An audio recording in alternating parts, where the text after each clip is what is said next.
വിവാദമായ ഹേമ കമ്മിറ്റി റിപ്പോർട്ടിലെ വെളിപ്പെടുത്തലുകളിൽ സിനിമാ ലൊക്കേഷനുകളിൽ നടിമാരുടെ അസൗകര്യങ്ങളെക്കുറിച്ചും പരാമർശിച്ചിരുന്നു.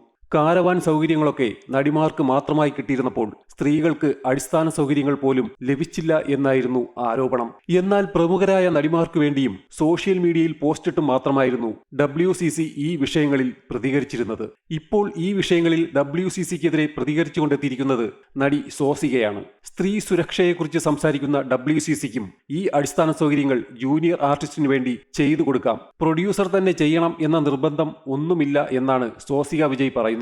സിനിമകളിൽ ചെറിയ വേഷങ്ങളിലൂടെ എത്തി പിന്നീട് നായികാ നടിയായി മാറിയ സ്വാസികയ്ക്ക് WCCയുടെ നിലപാടുകളോട് വിയോജിപ്പാണുള്ളത്. WCC അംഗങ്ങൾ സ്വന്തം ആവശ്യങ്ങൾക്ക് വേണ്ടി മാത്രമാണ് ശബ്ദമുയർത്തുന്നതെന്ന് സ്വാസിക ഒരു ഓൺലൈൻ മീഡിയയ്ക്ക് നൽകിയ അഭിമുഖത്തിൽ പറയുന്നു. താൻ നായികയാണെങ്കിൽ ഡബിൾ ഡോർ കാരവാനായിരിക്കും ലഭിക്കുക. അതാകുമ്പോൾ തനിക്ക് ജൂനിയർ ആർട്ടിസ്റ്റുകൾക്ക് ഡ്രസ് മാറാനും ബാത്റൂമിൽ പോകാനുമൊക്കെയുള്ള സൗകര്യം ചെയ്തു കൊടുക്കാൻ കഴിയും. അത് തെറ്റല്ല. എന്നാൽ ഈ അവകാശങ്ങൾക്ക് വേണ്ടി വാദിക്കുന്ന ആർട്ടിസ്റ്റുകൾ അതൊന്നും ചെയ്യുന്നത് താനിതുവരെ കണ്ടിട്ടില്ലെന്നാണ് സ്വാസിക വിജയ് ആരോപിക്കുന്നത്. താൻ ക്യാരക്ടർ ആർട്ടിസ്റ്റായാണല്ലോ മിക്ക ലൊക്കേഷനിലും പ്രവർത്തിച്ചിട്ടുള്ളത്. അവിടെ ഒരിടത്തും നായിക നടിമാർ സഹനടിമാരോട് ഇവിടെ നിന്ന് ഡ്രസ് മാറിക്കോ, ബാത്റൂം ഉപയോഗിച്ചോളൂ എന്ന് പറയുന്നത് ഞാനിതുവരെയും കണ്ടിട്ടില്ല. അതുകൊണ്ട് തന്നെയാണ് WCC അംഗങ്ങൾ അവരുടെ താല്പര്യങ്ങൾക്ക് വേണ്ടി മാത്രം സംസാരിക്കുന്നത് പോലെ എനിക്ക് തോന്നുന്നത്. പണമിറക്കുന്ന പ്രൊഡ്യൂസർമാർക്ക് എത്ര തിരിച്ചു കിട്ടുമെന്ന് മുൻകൂട്ടി പ്രവചിക്കാൻ പറ്റാത്ത മേഖലയാണ് സിനിമ. അവരെ അത്രയും ചൂഷണം ചെയ്യേണ്ട ആവശ്യമില്ല. നമുക്ക് ചെയ്യാൻ കഴിയുന്നത് നമ്മുടെ സഹപ്രവർത്തകർക്ക് വേണ്ടി നമ്മൾ ചെയ്തു കൊടുക്കുക. നമ്മുടെയൊക്കെ കാരവാനിലേക്ക് ജൂനിയർ ആർട്ടിസ്റ്റുകൾക്ക് വരാൻ ഭയമാണ്. കാരണം എന്തെന്നാൽ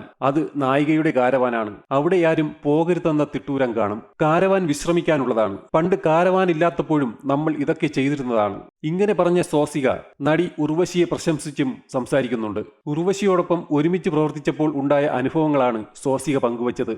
ഉർവശിയോടൊപ്പം കേശു ഈ വീടിന്റെ നാഥൻ എന്ന സിനിമയിൽ സ്വാസിക അഭിനയിച്ചിരുന്നു. അവർ ആൾക്കാരെ സ്വീകരിക്കുന്ന ഒരു രീതിയുണ്ട്. ഉർവശി മാമിന്റെ കാരവാൻ എപ്പോഴും തുറന്നാണിരിക്കുക. അവിടെ ചെന്നിരുന്ന് ആർക്കും സംസാരിക്കാം. കാരവാനിലെ വാഷ്റൂം യൂസ് ചെയ്യാം. അതിനകത്തു നിന്നും വസ്ത്രം മാറാം. കാരവാൻ എന്നത് ഉർവശിക്ക് ഒരു വലിയ സംഭവമല്ലായിരുന്നു. കാരവാനൊന്നും ഇല്ലാത്ത ഒരു തുടക്കകാലത്ത് അവർ സിനിമയിൽ വന്നതുകൊണ്ടായിരിക്കാം അങ്ങനെ ചെയ്യുന്നത് എന്നുമായിരുന്നു ഉർവശിയെക്കുറിച്ച് സ്വാസിക പറഞ്ഞത്. ഇപ്പോഴത്തെ ആൾക്കാർക്ക് കാരവാൻ വേണം, ഇന്നോവ കാർ വേണം, അതും ഒറ്റയ്ക്ക് തന്നെ പോകണം. ഇപ്പോഴുള്ളവർക്ക് അതൊക്കെ വലിയ സംഭവമാണ്. ഇന്നോവ കാറിൽ ഒറ്റയ്ക്ക് ചെയ്യേണ്ട കാര്യമെന്താണ്? ഒരു അസിസ്റ്റന്റ് പെൺകുട്ടിയെ കൂടി കയറ്റാമല്ലോ. ഇതൊന്നും ആരും ചെയ്യുന്നത് ഞാൻ കണ്ടിട്ടില്ലെന്നും നടി പറയുന്നു. WCCയെ വിമർശിക്കാൻ മടി കാണിക്കാത്ത സ്വാസിക സിനിമാരംഗത്തെ സ്ത്രീ സുരക്ഷയിലും നടിമാർക്ക് ലഭിക്കേണ്ട സൗകര്യങ്ങളിലും പറഞ്ഞ അഭിപ്രായങ്ങൾ പലതവണ സോഷ്യൽ മീഡിയയിൽ ചർച്ചയായതാണ്. ഇപ്പോൾ കരിയറിൽ മികച്ച വേഷങ്ങൾ അനായാസമായി കൈകാര്യം ചെയ്തു മുന്നേറുന്ന സ്വാസിക വിജയ് സീരിയലുകളും സിനിമകളുമായി മലയാളത്തിലും തമിഴിലും സജീവമാണ്. ഈയിടെ റിലീസായ സ്വാസികയുടെ ലബ്ബർ പന്ത് എന്ന തമിഴ് ചിത്രം മികച്ച അഭിപ്രായം ഏറ്റുവാങ്ങിയിരുന്നു. കഴിഞ്ഞ ജനുവരിയിലായിരുന്നു സീരിയൽ താരം പ്രേം ജേക്കബുമായുള്ള സ്വാസികയുടെ വിവാഹം.